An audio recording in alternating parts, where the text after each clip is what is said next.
All right. Well, next up in our Power Hour, we have EJ Oelling, the Vice President of ABX for 6 Cents. We're going to talk a little about the art of event orchestration. EJ, how you doing? I'm doing well. How are you? Good. I feel like we're between events, right? We've got the Forrester event that you guys just rocked, down where were we? Austin, I think. And then Yes. we've got, the breakthrough event you guys always do a great job on with your customer event. You guys have really become event ninjas. And so I want to talk about sort of the orchestration of doing all that together. But before we do that, for those that don't know you, introduce yourself, a little about 6 Cents, a little about your role there, please. Absolutely. So my name is EJ Oelling. I'm the VP of ABX. I only like to go with letters. So it's just letters, initials, and acronyms. So we run everything from your events to your go-to-market strategy to partner marketing. And then, 6 Cents is your revenue AI platform. So excited to dive in and do my favorite thing out there, which is the experience.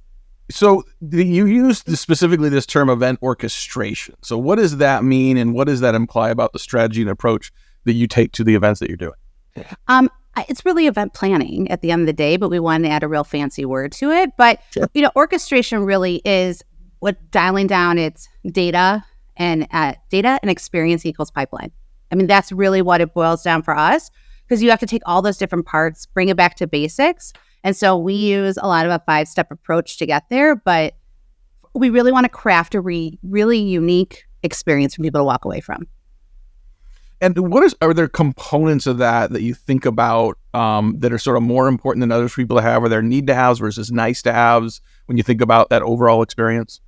Oh, 100%. So knowing your audience, like who's your audience that's going to be there, how to target your audience, how to create a unique experience for people to walk away from. We like to roll out the teal carpet for everybody. We want to make sure there's teal everywhere when we think of 6 Cents.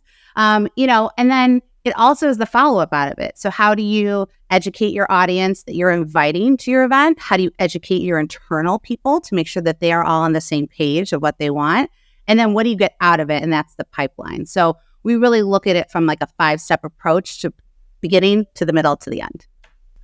And how do you balance brand and demand? I mean, and I know you guys well enough that you go to an event, we got to make sure we got meetings, we've got opportunities, we want to see pipeline and ROI out of this.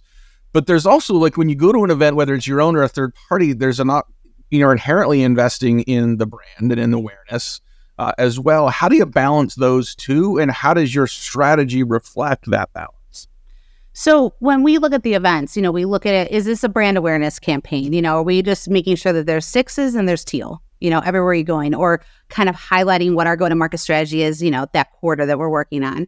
And then we do want to get the pipeline out of it. So a lot of it is we do a meeting quota. So you talked about having meetings, so we really value having a meeting space or home base, and that home base is branded. So whether people walk by and they see the space and they know it has a 6 on it, or, we really want to make sure the clients feel that they have a place to come meet with us, meet with our subject matter experts. But it's a hard balance. And I think that's a hard balance for a lot of people when it comes to budget. I mean, feel the same way probably about your brand as well. Where do you want to get it out there versus I really need to generate that ROI that comes out of the event? Well, I mean, I think if you want to get a positive ROI, you want to make sort of your investment profitable. But if you're too myopically focused on that, I think it's forest for the trees, right? And so I think that, even this sort of talking about meetings, right? You used the word meetings, you didn't say demo, right? You didn't say capabilities presentation. So sometimes you're meeting with someone that isn't ready to buy right now, but you're forwarding the conversation. And by doing that in a branding experience, in person, makes a big difference. Oh, absolutely. And I think sitting down, and we really try to make sure that we have people who are subject matter experts across the board. So maybe it is someone from product, maybe it is someone from demand gen, maybe it is an executive. And so we have the right people in the right place. So you get that experience. And then you also get the warmness and vibe that 6 Cents brings to the table. And that's really important to us too. So if you come to Club 6, you walk away being, I understand that brand and I understand the fun that they bring to the table. I understand what they do. A lot of companies say they drink their own Kool-Aid. I prefer drinking vodka sodas. So we drink our own vodka sodas here. You know what I mean? So we test the product first on our end so we can really have those valuable conversations. And that's what we bring to the meetings on site. I mean, a lot of people obviously we all default to what am I getting out of this relationship? What does the product do for me? How does it help me be more successful? But I hear Brent Adamson talk a lot about sort of this idea of identification. How does this brand make me feel? what does my association with this brand mean? And how does that reflect on me? And I think about like the experience at Forrester and the Club 6 you had, and just like being in that room, right? And being with the food and the drinks and but all the other people in the conversation going on, being associated with that, there was a feeling and a self-identity that I assume was very intentional as part of your event strategy. Oh, 100%. We want people to feel welcome. And we want you to feel that you're with like-minded people as well. You're all in there for the same goal. We're all going to the same conference. We all paid for the same badge, right? We're all staying in the same hotel groups. But we want to walk away. And we at Sixth Sense want to create this memorable moment where you can sit down, you can put your feet up, you can have that cup of coffee, and you can take a breath. And I think that's important too. Not only do we want to make sure that people are connecting and having conversations, but that you get to feel your best you when you're on site. So we'll do things with having unique swag that's not necessarily branded Sixth Sense, but it's teal. And so you have a little teal, pop a teal. And it's my teal today. Or we do a glam squad, or we do things like that. We want you to feel the best you walking away out of it. You impact that ROI by making sure that you've got the right people in the room from the right accounts, right? And so I'm assuming there's a different strategy you have on that when you're going to something like a Forrester event or a third-party event versus running your own breakthrough events and doing CMO breakfasts and other things. What are some of your best strategies for making sure that you're targeting the right accounts at the right events to maximize that ROI opportunity? Oh, for sure. So like every other event, you get the list like 3 weeks ahead of time. So we'll use Sixth Sense, right? We'll use our own product to kind of see who's going to be there. We enrich the data. We pull previous event lists. We pull regional. We expand our TAM in certain, moments as well. And so we'll kind of pull all that data together, and then we'll look at who is in our ICP, who do we want to get there and how do we want to connect the dots. When it comes to something like Breakthrough, we do a big customer focus. What value are they going to get out of the conference? And that's the audience that we want there. Like anybody can sign up for any conference to go to, but what are you going to get out of it? Because that raises our ROI too. What are you going to learn? So then we can learn together. Absolutely. And the one thing I harp on a lot around event strategy is, people think about what they're doing before the event and at the event. Oftentimes the post-event becomes an afterthought, and then you're moving on to the next event or moving to the next strategy, next campaign. Talk about some of the best practices you've identified and leveraged for that post-event strategy to maximize the momentum you have as well as the ROI. The beginning, the middle, the end, right? We talked about it earlier. The end is key. That's really where you take all the conversations you have. We use a tool.